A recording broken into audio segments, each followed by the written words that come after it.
Hey everybody, Chris here from the Off-Grid Skoolie. I want to thank today's sponsor of the video, Tink.us. They specialize in smart home gear, and we are currently in the process of converting this bus into just a regular old Skoolie to a smart home Skoolie. So, thanks for watching.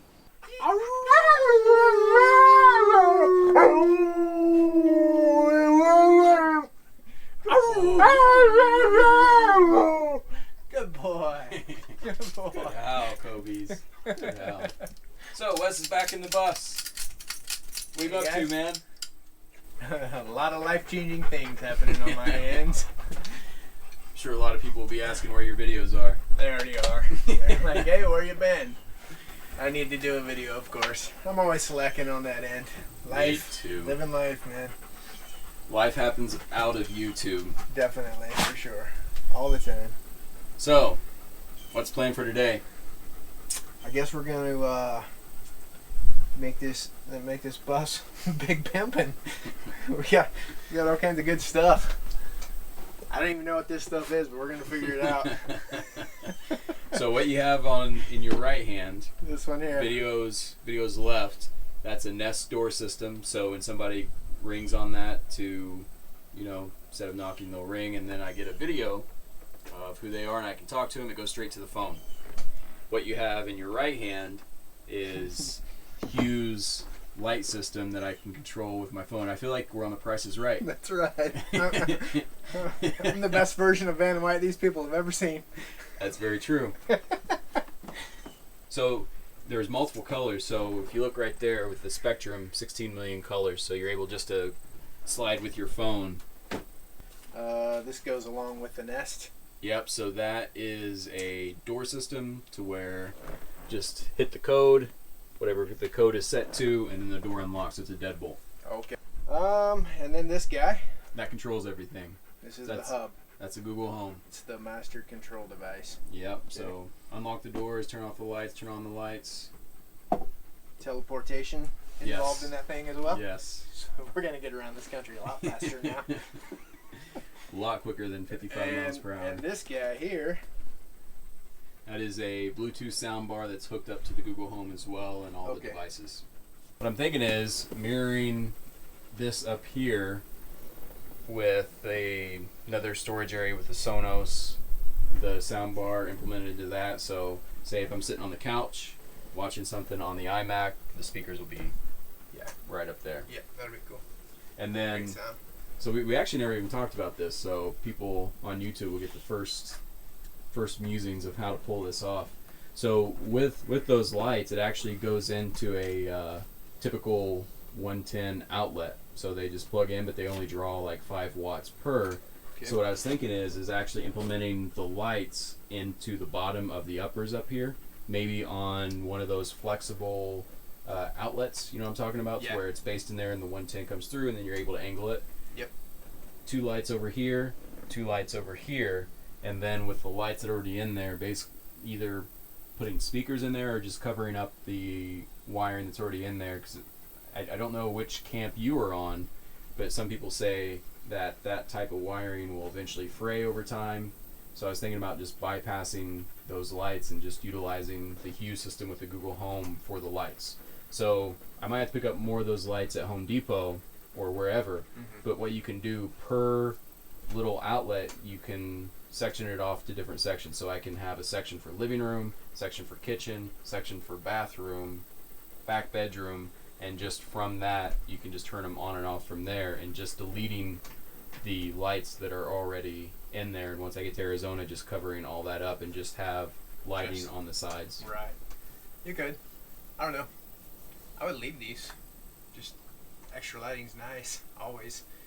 And this wire, in my humble opinion, I don't think will ever fray. It's a stranded wire, so it's actually better than a solid copper wire.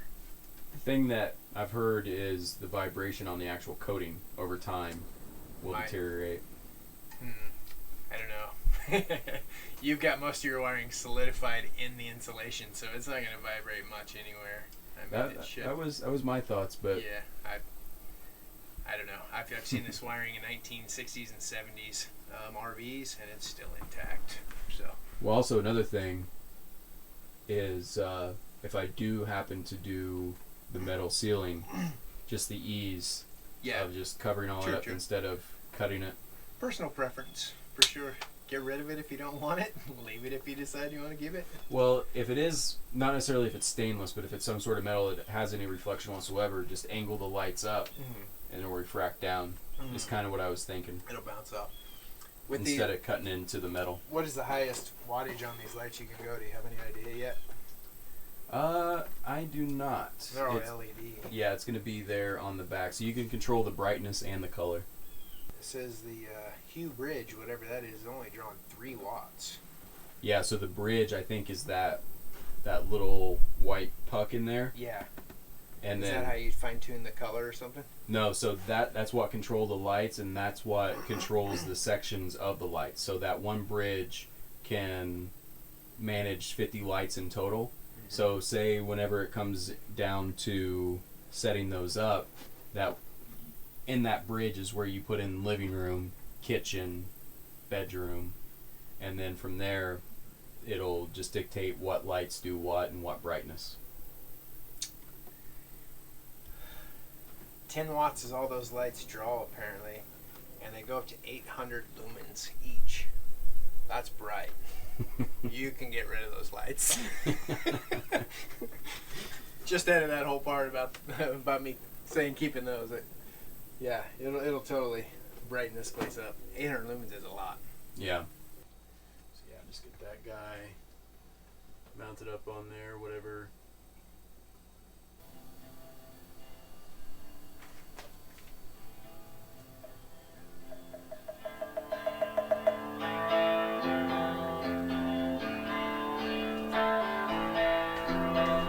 Alright, so we got a plan. We got the speaker working, which is going to be mounted up there. What we got going on, Wes? Created a materials list, so we're going to replicate this shelf on the other side over here to mount the speaker to, and put some lighting underneath these shelves once this one's built. And basically that's about it. Yeah, basically made a materials list. We're heading to the store to get some product. We figured out how we're going to run the wiring. So back underneath here is where the electrical box is. Just going to run it up through there, hardwire the lights through there, bring the Romex up through that bridge through there, and then put a junction box right here to plug in the Google Home as well as the speaker and anything else. So we're going to get a 4 outlet junction box and then hardwire the lights back to here. So this will all be on one circuit, and that is as far as we go. Started looking at the lighting back here. So stock lighting for the kitchen and the hallway. I'm debating on leaving this lighting and just using the hues for the other lighting as in the bedroom. So just get the same type of outlets for the 2 lights back here for bedroom lighting. So heading to Menards. Ready to do this? Let's do it. Kobe's is in the car waiting on us. Like, come on, guys. Alright, we're running late, so I didn't get much footage, but we have all the wood. You can go ahead and get going to your thing, and I'm going to run inside and have dinner with the guests. So. Alright, yep, I'm going to head home on my motorcycle, and I'll see you tomorrow.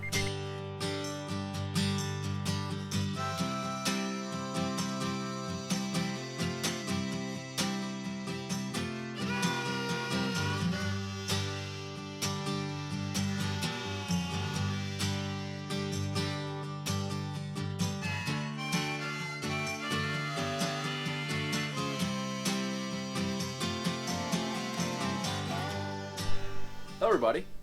So, had a little bit of a surprise this morning around 5:30, 5:50 in the morning. This pup, right over here, learned what a skunk was. So I have spent my morning trying to get him cleaned up, researching. I'm about to take some Dawn dish soap and try and get the smell off of him. Took him out to pee early in the morning, same thing we do every day, and I bring him in to eat some food.